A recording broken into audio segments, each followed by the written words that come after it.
Artist Mundi 11, Disgrifiad clywedol. Fy enw I yw Gwenllyn Davenport. Rydw i'n cynhyrchydd am gysylltu ar gyfer Artist Mundi 11. Dyma disgrifiad clywedol o weithiau celf sy'n ymddangos yn arddangosfa Sancintya Mohini Simpson yng Nghanolfan Celfyddydau Chapter o fis Hydref 2025 hyd at fis Mawrth 2026.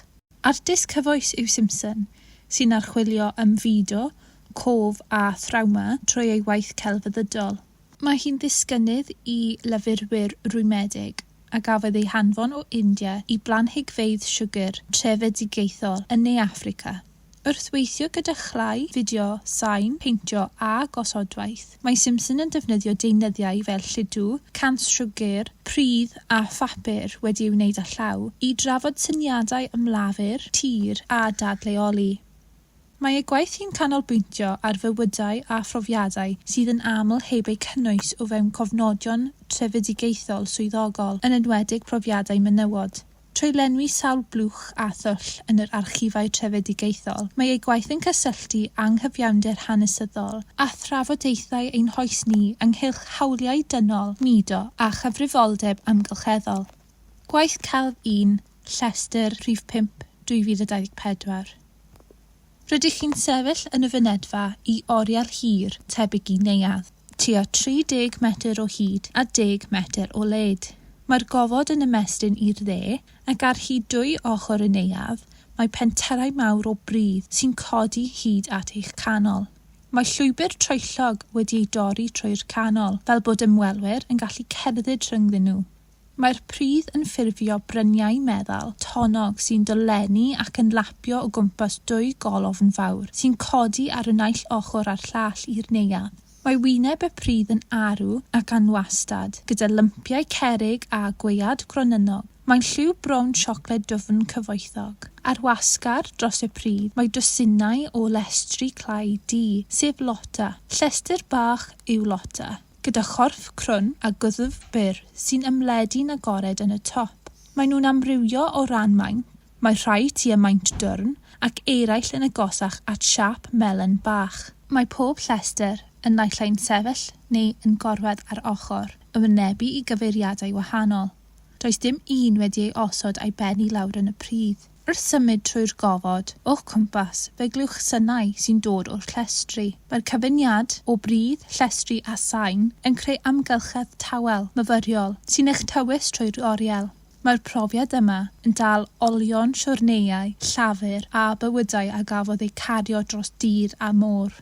Gwaith celf 2, Dwan, bracedi, fideo a lluniau llonydd, 2020.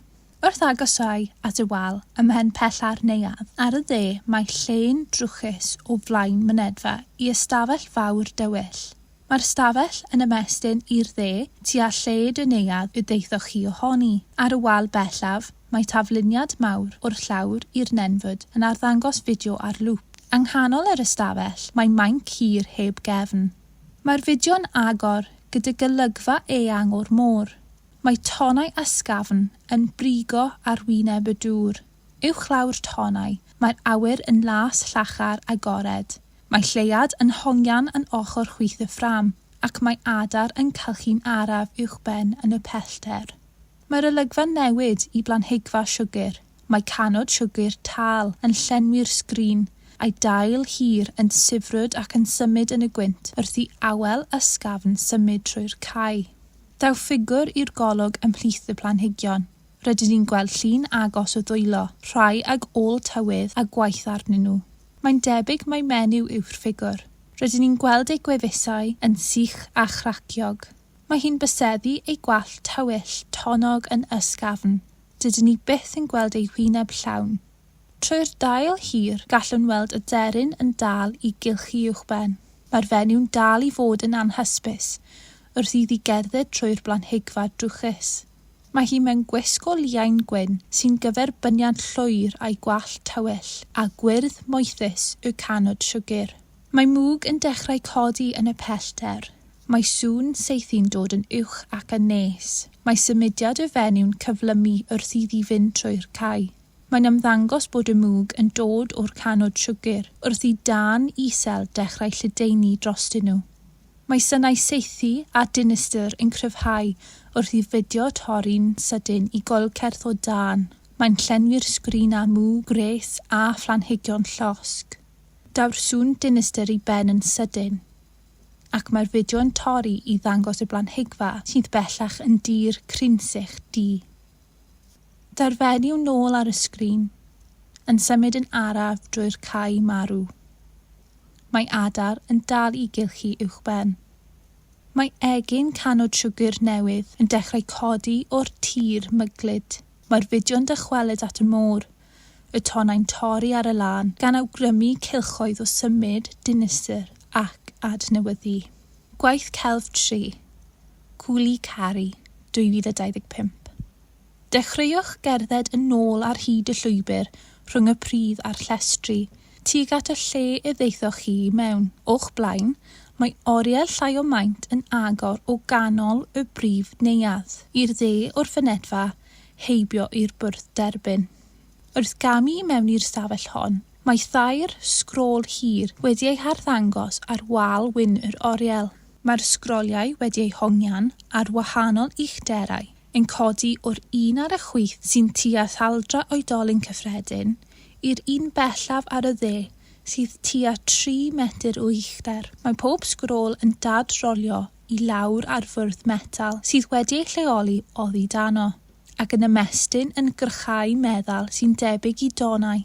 Mae'r sgroliau wedi ei gwneud o bapur waslu. Papur gwydyn wedi wneud â llaw i'w waslu, a gael ei greu'n draddodiadol ar gyfer peintiadau miniature yn India a Persia.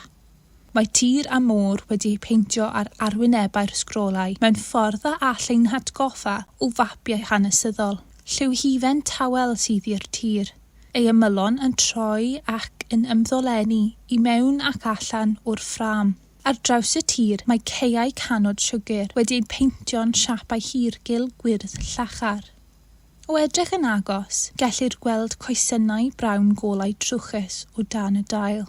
Ar draws y tirluniau hyn, mae sawl golygfa fach, fanwl, o lyfurwyr rwymedig wedi ei peintio mewn arddull manwl iawn.